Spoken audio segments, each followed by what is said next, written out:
The Texas Longhorns coming to Neville Arena. What's going to happen? Oh, my goodness.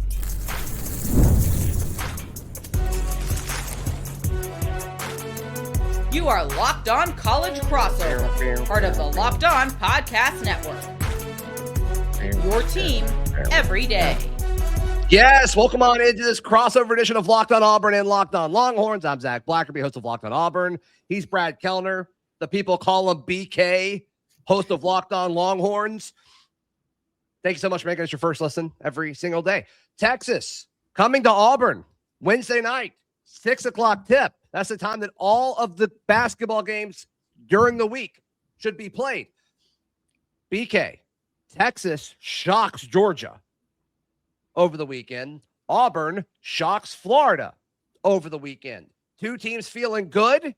Two teams on emotional high. Somebody's got to lose Wednesday night.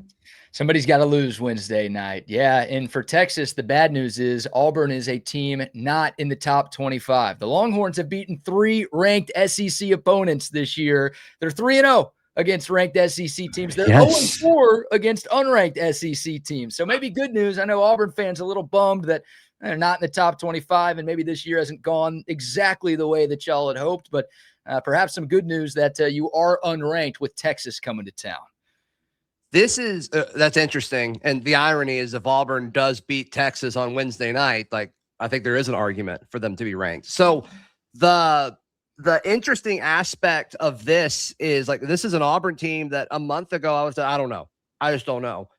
And now what they've done over the last 2 weeks, winning 3 straight, winning their last 2 games on the road. I mean, in this conference, it's so tough to win on the road. And Texas has had some pretty solid road wins, which I think is an important factor as we discuss this game. But who's good in this conference? Who's not good? Who's good on the road? Who's good at home? That seems to change on a week-by-week basis.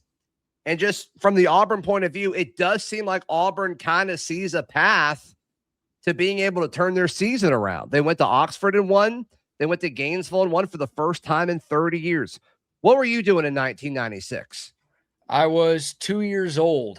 Zach. There we go. I was 3. I don't remember any of it. Yeah.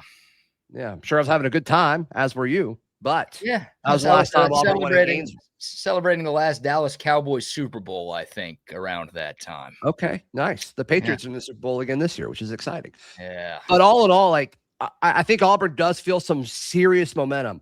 And I've said this on Locked On Auburn already, BK, but like if it would be like the worst thing for Auburn to have this incredible emotional high, like a potential season-changing win against Florida, and then to lose at home against Texas. Like that would be devastating. Yeah, such a massive win for y'all on Saturday, right? It kind of felt like the national consensus was, okay, yeah, the SEC is wide open, but here comes Florida, the defending national champs.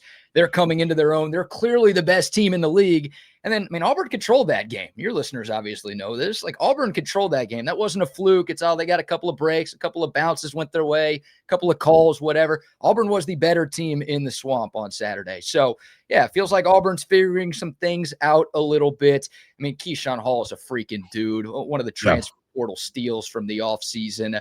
He's been better than I think anybody thought he would be. And obviously, Auburn was put in a weird spot with Bruce Pearl deciding to leave when he did. So maybe, new coach. I know he was on the staff, but new coach. It took a while to get things rolling. And I mean, you guys, there's enough talent on Auburn, obviously, for this team to make some noise in this conference in the second half of the year. Yeah, we're recording this before there's an official line on FanDuel. It's probably going to be around 5. That's what Ken Palm had it at 5.5. The ESPN analytics are pointing heavily towards Auburn. So I'm going to ask this question with that caveat. I'm going to call it a potential upset for Texas.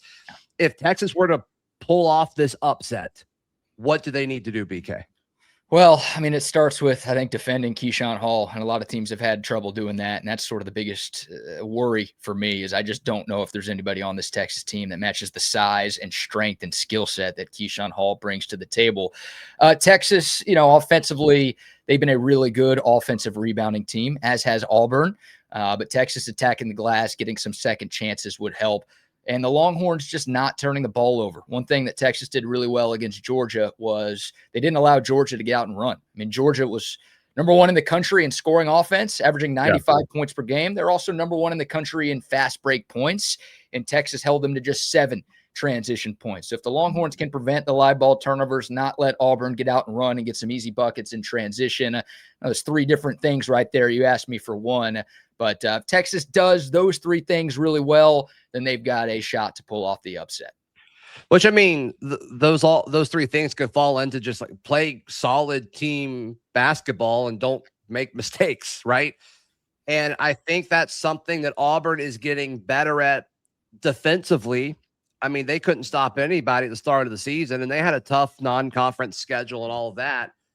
But Stephen Pearl, I mean, got a lot of pushback from that because he was kind of seen as the defensive coach during the Bruce Pearl era, which was extremely underrated every single year. It was a key part of Auburn winning championships under Bruce Pearl. And so we're like, where's that defense at? And it's starting to come. It's starting to come now. And you mentioned, what Auburn did to Florida, but you could say the same about Ole Miss. You could say the same about South Carolina, I think was before that. And they have turned into a much more physical team, a team that was built around their wings and what we thought was going to be perimeter scoring. Over the last few weeks, we've seen a little bit of a personality shift of this team where they're okay going inside. Keyshawn Murphy, the other Keyshawn, added via the portal. I wasn't high on him. I had plenty of questions on him going into the start of the season, and he didn't really prove me wrong during the non-conference. But over the last 3 or 4 weeks, I think some of it was health. I think some of it was just getting comfortable. I think some of it was like the coaching staff figuring out how to use him. He's become an underrated key in this, an underrated Keyshawn, if you will. Nice. And I'm so sorry, but he's been great over the last few weeks. So I think he's certainly a guy for Texas folks to look at, Keyshawn Murphy. And then also Philip Jovic, European player that came over. It took him a little bit to get his feet set. He looks like a different player. His minutes have kind of varied from game to game. So curious to see how many minutes and what his role looks like. But when he's in there, he does seem to make the most of it. Yeah. And then true freshman Sway is certainly a guy that his role has grown, and he's becoming a better basketball player too. So those guys around the basket for Auburn seem to be getting better and better each week. And that's, if I'm Texas, I'm a Texas fan looking at this, those are the players I think are going to come down to it. Yeah. Maybe I buried the lead here because the thing that I know concerns Sean Miller the most about this matchup, something that's been a problem with Texas all year, is the Longhorns really struggle defending without fouling. I mean, they struggle defending either way, but looking at KenPom right now, you talk about all the size that Auburn has and all of those good athletes, right, and a bunch of different ways to beat you. Auburn is top 5 in the country in free throw attempt rate. Texas defensively is 281st in the country in that. So part of my fear of Keyshawn Hall is that Texas just doesn't have anybody who can defend that dude without fouling. I went and looked at Keyshawn Hall's game log before we recorded this, Zach. 18 free throws against Bethune-Cookman. That game went to overtime. Why did that happen, by the Different way? team. Different team. All right. Says different it was the team, but all right. Yeah. He shot 18 free throws. Bethune-Cookman is 2 guys, Bethune and Cookman. You're right. It's not fair. That's not fair. Hopefully George Mason is not on y'all's schedule too. That could be a serious problem. 2 guys this year. 2-on-1's not fair. But he shot 18 free throws in that game.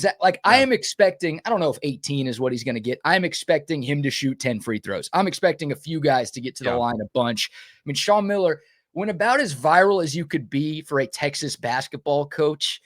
Last week, he had a clip where he's like, we have a virus.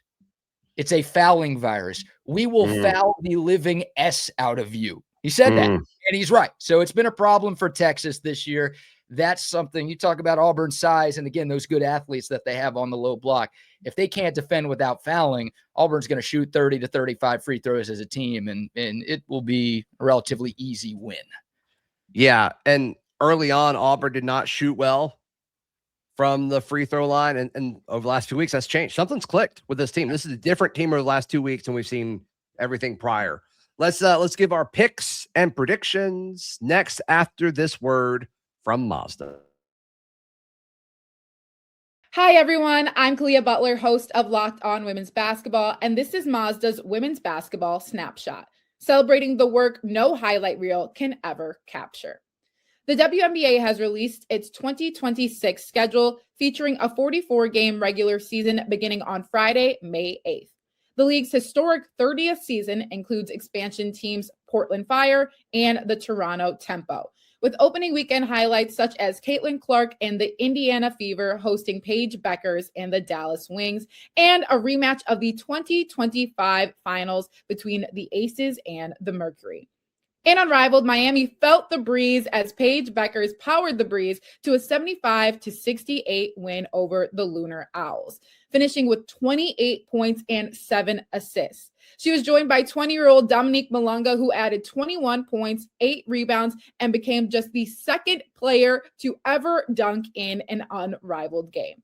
In college hoops, South Carolina handed Vanderbilt its first loss of the season with a dominant 103-74 win. These moments are earned off the clock, those long before the lights ever come on. The sweat, the fakes, the doubt, the scrapes, and coming back for more every time. Mazda puts the same drive into every detail. Wins define the moment. Putting in the work, that defines you. There's more to a Mazda because there's more to you. All right. Thank you so much for making Locked On Auburn and Locked On Longhorns your first listen every single day. Zach Blackerby, Brad Kellner, the people call him BK. I think Auburn wins this game on Wednesday night, and I think it's about what the spread is. So I'm going to go like 80-74 Auburn Tigers. Yeah, I've been back and forth on this, right? Texas has been doing this thing in SEC play where they win 2, then they lose 2, then they win 2, then they lose 2. And that means they're in line for a win. But Auburn's not ranked. I said it at the start of the show. Auburn is not ranked. If you guys were 25th in the country, I think I'd pick Texas to win. But I'm going to go with Auburn. Home game, obviously, for y'all. I'm with you. I think it's right. Like, Texas will be covering most of the game. I'm going to say Auburn's going to cover late with some free throws to put the game on ice. So I do expect a lot of points as well. I'll say 82-73, something like that. Auburn gets the win. So should be close, should be tough and tight. And who knows, man? The way the SEC has gone so far this year, it's anybody's game. Yeah, it's bizarre. Like, who's good this week? Who's bad this week? Who's overrated? Who hasn't played anyone? Like, it changes over and over and over again. And it's like somebody finally gets a win where you're like, oh, okay, maybe they are legitimate. Like, maybe Vandy was in that conversation. Like, maybe they're bouncing back, and then y'all take it to them. Or us with Florida. I think Florida's pretty good. Arkansas, it's like, is Arkansas good? Well, like, we beat them by 30 a few weeks ago. Like, it's just, it's crazy, everything that's going on with it. And so all of these games matter.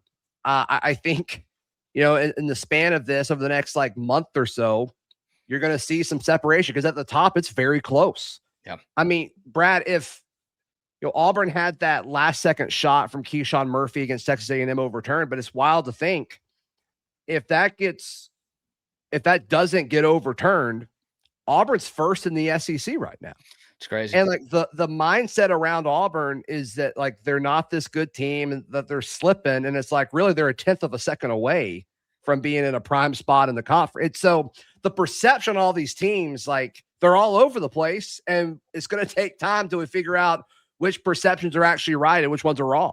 Yeah, I mean, the team that is first is Texas A&M. They're 6-1 in the conference, but they have not played a ranked team all year.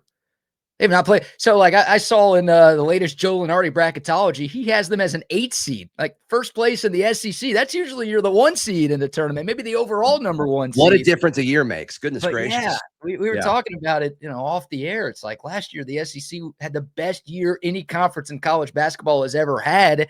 And it's not that it's not good this year, but who's the highest ranked team right now? Number 15? I mean, it doesn't feel like, as of this moment, it's late January, a lot could change. But as of this moment, it doesn't feel like there's even a Final Four contender in this conference, let alone a national title contender. So we'll see. Just wait. We're all about to start signing G League guys, and it's going to change everything. Right. Yeah, I know y'all are real thrilled with that. But, it's Hey, if it goes crazy. through, we can sign some of our G League guys with eligibility. Like, why not? Right. Okay, let's go. And it feels like anything goes. You might be able to sign an NBA guy who doesn't play very much the way college basketball and college sports in general are being run these days, Zach. Goodness gracious. Nobody has a backbone. It's wild. No, definitely not Nate Oates. That's not the guy that you're looking for to have a backbone. That's for sure. Sure. So, I don't know. I don't know, man. I mean, it's anything's going to get like for Texas right now. I mean, Texas is one of the last 4 teams in or one of the first 4 teams out, according to every bracketologist. So there's a lot of bubble teams in this league right now to where it's like, okay, if you get hot, if you stack a few wins together, you can solidify yourself in the dance. But if you get cold, if you slip up, there's not a ton of quadrant 1 opportunities in this conference this year, at least not as many as we had last year. So it's if you slip up and lose a game to a team that you shouldn't lose to, that can be the difference in a seed line, or maybe in Texas's case, a difference between them being in or being left out on Selection Sunday. Yeah, and that's kind of where Auburn was before the Florida game. There was a line on FanDuel. They pulled it. They pulled it after Auburn beat Florida, but there was a line of, will Auburn make the field of 68? And they were a slight favorite, yes, and now they've pulled it because I think the opinion of this team has drastically shifted because of that game. But that's what makes these games like the one on Wednesday night so important, because I think if Auburn loses it, it's, oh, okay, well, maybe that was a fluke. What they did in Gainesville, maybe that was a fluke. Florida had a bad night. Auburn had a good night. Same with Texas. It's like, oh, if Texas does, it's like, oh, yeah, okay. They're starting to put it together. Here we go. It's games like this, and it's not just this week or next week. It's going to be the rest of the season, because there's so many teams that are just kind of in that same tier, not only in the conference, but across college basketball, that are kind of vying for some of those spots, some of those tournament berths when it's all said and done, so we can start dancing in March. Yeah, and I think Texas and Auburn are in, I don't want to say a totally unique spot, but it's 2 first-year head coaches here. Obviously, Stephen Pearl's been on the staff there for a long time. Sean Miller's coming in for the first time. But, yeah, sometimes it takes time to establish a culture, to build what you're trying to build, to get things going. And this is a sport, like you and Isaac, we're big college basketball junkies. Most people tuned into this segment are big college basketball fans who probably start watching in November. But let's be honest, success in this sport is defined by what you do in March. So as long as you're putting it together late January, February into March, nothing you do early on matters. As long as you're playing your best basketball towards the end. Sometimes with first-year head coaches, it doesn't quite come together until you get into the latter half of the year. That's obviously what Texas fans are hoping for. It seems like Auburn has maybe found a little bit of that too. And Wednesday night's game could kind of show us which team is really moving in the right direction. Well, that's also kind of the drink that all fans sip on is like, okay, you can have an okay season, but if you win the first 2 games in March, it's like, oh, all right, well, the Sweet 16, like solid. Why not? Yeah. And it's hard to, like, if you care about Auburn basketball, if you care about, like, if you're a Texas fan, it's like, wow, we just blew out Georgia. Why can't we win? Why can't we do that in 2 games, play like that for the first 2 games of the tournament? If you're an Auburn fan, like, oh, you just went to Gainesville and really controlled Florida for the whole time. Like, why can't you win a few tournament games in March? And that's what gets you. And that's what brings us all back every single time. It's like, okay, we're not having the best season that we've had recently, but if you see moments like that, why can't you peak in a few months from now? Why not? What do they say in Ted Lasso? It's the hope that kills you, Zach. Hope that kills you. That's right. Mm-hmm. It's a real thing. That's right. And then y'all took Cam Coleman from us. So that's okay. Oh, yeah. It's the Auburn fans watching. It's the transfer portal. Cam Coleman updates. How can I find you? Oh, man. Locked On Longhorns. Yeah, check it out. YouTube, wherever you get your podcast. You can follow me at Brad Kellner on all major socials. And, of course, for Longhorn fans who want to come dunking on somebody, if Texas can pull off this upset, Zach, how do they find you? Yeah, we'll be live right after the game. So if you guys want to either give us our flowers or talk smack, I'm fine with either. Come by. Locked On Auburn, available everywhere that you can get Locked On Longhorns. Locked On Auburn is there as well. For Brad Kellner of Locked On Longhorns, I'm Zach Blackerby of Locked On Auburn. This has been a special crossover edition of Locked On Auburn, Locked On Longhorns, part of the Locked On Podcast Network. Your team every day.